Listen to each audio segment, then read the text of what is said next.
결핵하면 과거에나 유행했던 병으로 여겨지지만 우리나라의 결핵 발병률과 사망률은 OECD 국가 가운데 1위입니다.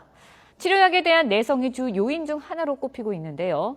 최근에 치료 효과가 뛰어난 신약이 개발됐는데도 이번엔 약값이 너무 비싼 게 문제입니다. 김기봉 기자입니다. 호흡기에 생기는 염증과 이를 밖으로 빼내려는 본능으로 기침과 가래가 끊이지 않는 결핵. 극심한 체중 감소로 사람이 말라 죽는다고 해서 소진병이라 불렸습니다. 지난 25년 동안 결핵에 시달렸던 김모 씨의 삶도 무척 힘들었습니다. 한 번에 10알이 넘는 약을 하루 4번씩 먹는 것도 고역이었습니다. 또 먹었는데 또 내성이 생겼습니다.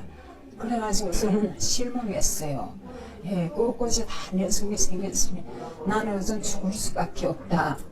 문제는 이런 고생을 해도 좀처럼 낫지 않는다는 것입니다. 약에 내성이 생긴 다제내성 결핵은 많은 종류의 약을 24개월 이상 써도 치료율이 45% 수준입니다. 반면 공기 중 전염력이 높아 환자 한 명이 최소 10명에서 20명에게 옮기는 것으로 알려져 있습니다.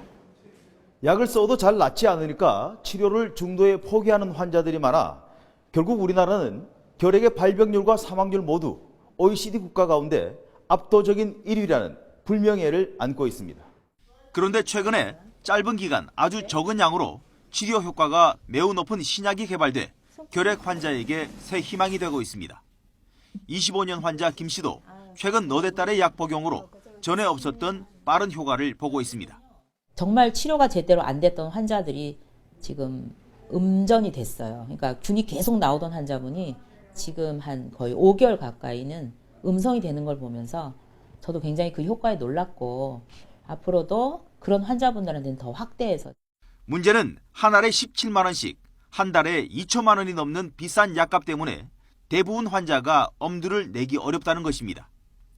따라서 환자들을 오랜 고통에서 해방시키고 후진국병 국가라는 오명을 벗기 위해 신약의 보험 급여화를 적극 검토해볼 필요가 있다는 지적입니다. YTN 김기봉입니다.